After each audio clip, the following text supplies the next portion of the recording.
Assalamualaikum warahmatullahi wabarakatuh.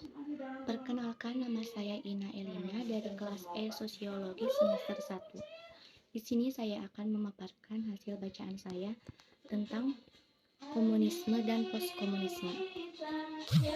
Pada permulaan abad ke-19, keadaan kaum buruh di Eropa Barat menyedihkan. Kemajuan industri menimbulkan keadaan sosial yang sangat merugikan kaum buruh. Karl Marx berpendapat bahwa masyarakat tidak dapat diperbaiki secara tambal sulam dan harus diubah secara radikal melalui pendobrakan sendi-sendinya. Lalu, ia menyusun suatu teori sosial yang didasari hukum ilmiah. Ia menamakan ajarannya dengan sosialisme ilmiah atau scientific socialism. Masyarakat komunis yang dicita-citakan Marx merupakan masyarakat di mana tidak ada kelas sosial, di mana manusia dibebaskan dari keterikatannya kepada milik pribadi, dan di mana tidak ada eksploitasi, penindasan, serta paksaan. Perkembangan Marxisme-Leninisme di Uni Soviet. Lenin memimpin revolusi pada tahun 1917 dan menguasai Uni Soviet sampai saat meninggalnya pada tahun 1924. Revolusi ini berhasil membentuk diktator proletariat seperti yang dibayangkan oleh Marx. Beberapa gagasan Lenin ialah yang pertama, melihat pentingnya peranan kaum petani dalam menyelenggarakan revolusi. Sedangkan kata Marx hanya melihat peranan kaum buruh. Yang kedua, melihat peranan suatu partai politik yang militan. Sedangkan Marx berpendapat bahwa kaum proletar akan bangkit sendiri. Ketiga, melihat imperialisme sebagai gejala yang memperpanjang hidup kapitalisme. Sedangkan Marx berpendapat bahwa kapitalisme pada puncak perkembangannya akan menemui ajalnya dan diganti oleh komunisme. Lalu Lenin juga mengintrodusir istilah sosialisme untuk masa yang oleh Marx disebut tahap pertama masyarakat komunis.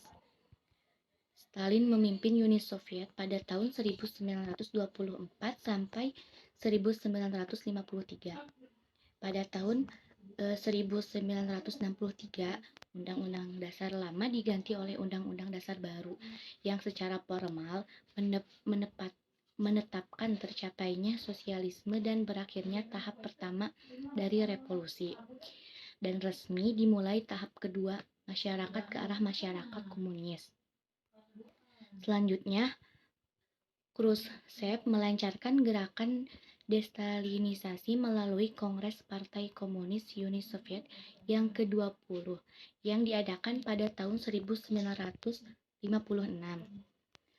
Proses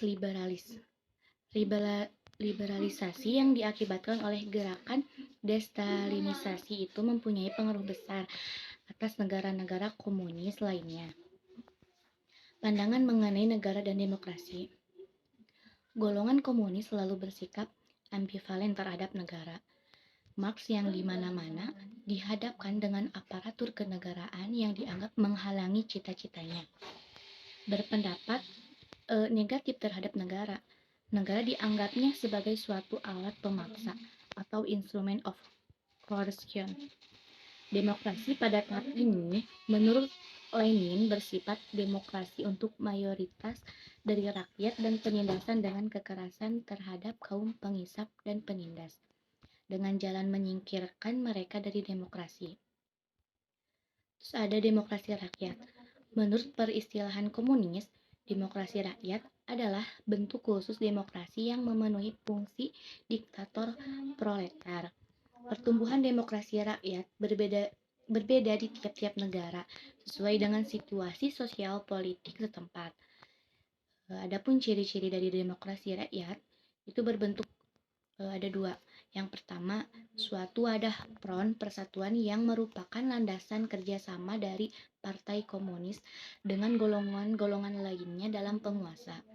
Yang kedua, penggunaan beberapa lembaga pemerintahan di negara yang lama. Terus ada demokrasi nasional. pada akhir tahun 1964 disadari bahwa konsep demokrasi nasional tidak realistis karena beberapa negara yang tadinya dianggap sudah matang untuk terbentuknya demokrasi nasional, ada yang tidak memperlihatkan kemajuan ke arah demokrasi rakyat. Bahkan, ada di antaranya yang membubarkan partai komunis setempat.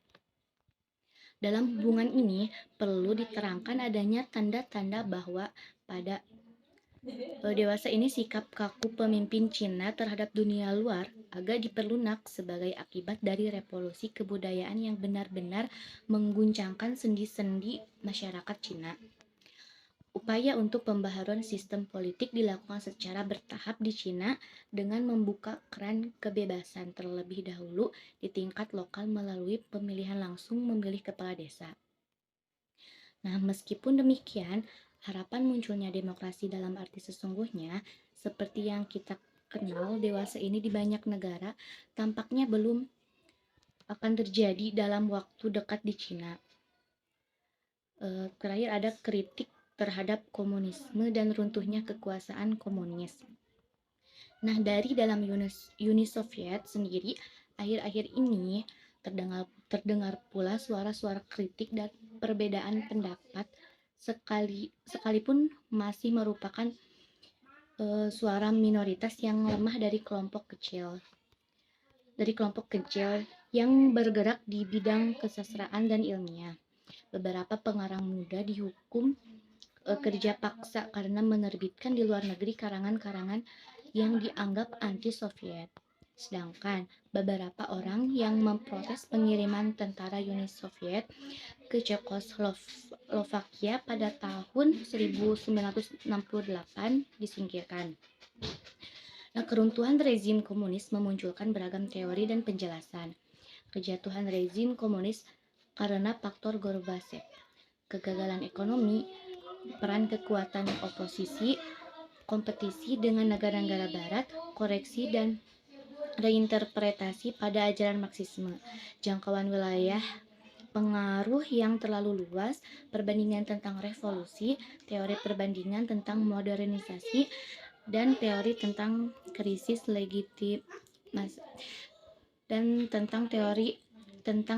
legitimasi